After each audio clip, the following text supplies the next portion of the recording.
Hey everybody, good Sunday morning, top of the morning to you. It is 6:11 here this morning as I write this at the break of day. Eddie Williams Sellers coming to you from Atlanta, Georgia on this Sunday, the Lord's Day.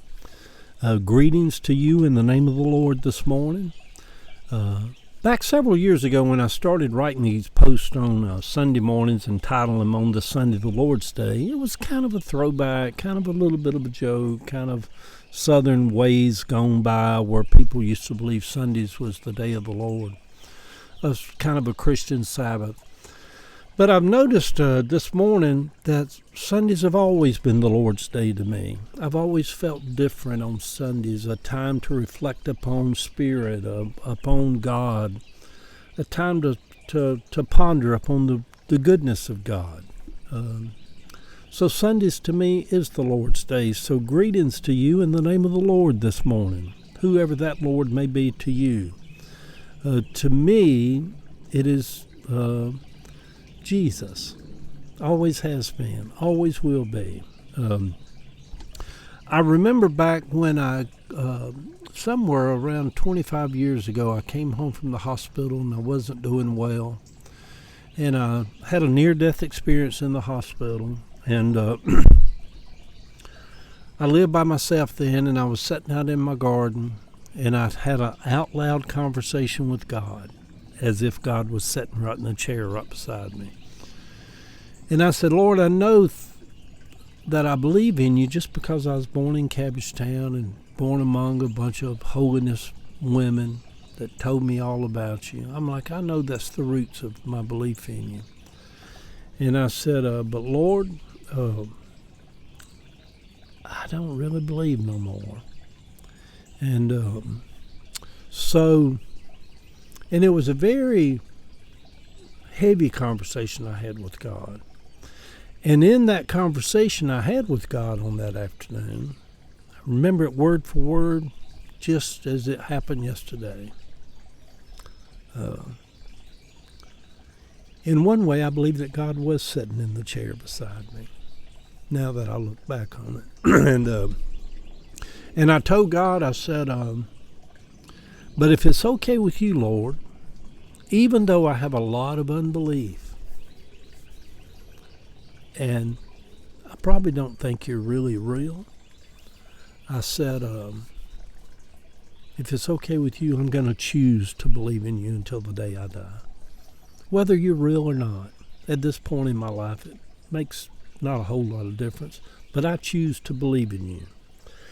And then, at the point I was at in my spiritual walk back then, I felt really bad, like maybe I had hurt God's feelings, that he had been so good to me. He brought me out of the hospital. He had starting to give me back some of my health. I was dealing with HIV, and I was dealing with heart surgeries, and lived alone, divorced, and I'm like, God had brought me through all this, and God, I felt bad. I just felt like I keep dirt in God's face, just tell him I don't really believe and all that kind of stuff. And so I remember I went in, I laid down on my bed, my king bed, and back then I kept my old preaching Bible laying right on the nightstand by my king, by my bed. And I hadn't picked it up in a while. And like the old time, I just picked up the Bible and just opened it. But before I did that, I did the old thing I used to do when I was a boy. I picked up the Bible, and then I was talking to God. I said, God, if you have anything to say to me. I said, just speak to me. And good Lord, it still makes me emotional to think about that. So anyhow, I opened the Bible, and I just started reading. And I remember it opened to the page where it says, in those days, John the Baptist was in prison. And he sent his messengers, or two of his messengers, to Christ with a specific message that he wanted to ask the Lord.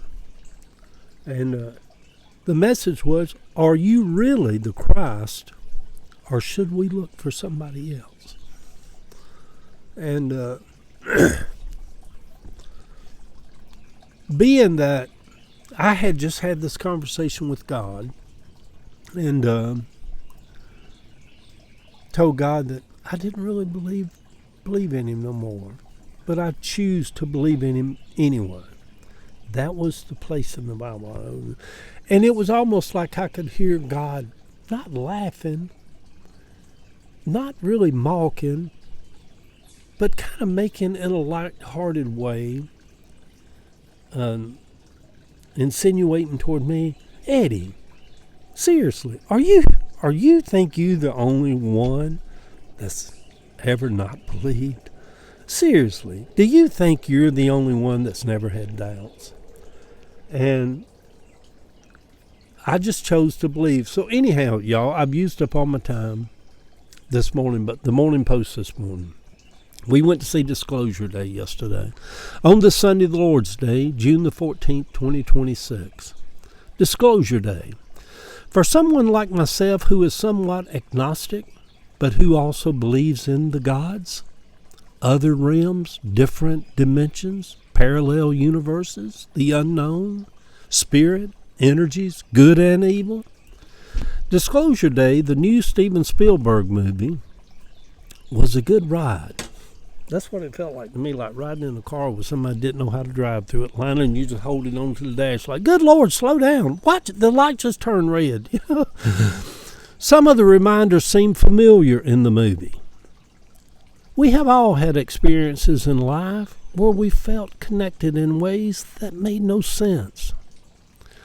I could never tell if the movie was about aliens or God or the human experience of being in the flow. Why do we sometimes know people that we have never met before? Why do we know someone's past? What trauma they experienced without them ever even telling us about any of it? Why are we sometimes mind readers? I experienced all of that in the flow, out under tent revivals, with long prayer lines at the end of services. Why are we sometimes in the flow? 4 tickets to go to Atlantic Station to see a movie on IMAX was $129. I asked Savannah and Jill to go with us. Since Jill has been working so much, I don't really see her that often no more. I got spoiled over the years having so much time with her and working with her a day or two every week at the shop. We tried to go to Madison's Yards over by Caversham, but this got so popular all the tickets were sold out. So we decided to go to a 3:30 showing of Disclosure Day down at Atlantic Station. Been a while since I've been down there. $129 for 4 tickets. And then by the time we bought popcorn and drinks and snacks for 4 people, that was another $70. So we spent $200 just to go see a movie. It was worth every penny of it to get to spend time with my granddaughter and daughter and Ava. It was worth it, y'all. It's just money. It's just money. We need to get not so hung up on money.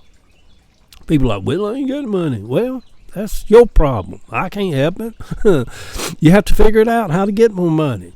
Times are different now. The old person that now lives within me wants to say in this post, I used to go to Temple Theater on Saturday afternoon over on Cherokee Avenue in Grant Park for 25 cents to see a matinee movie. And we did, 25 cents. We're living in different times, folks.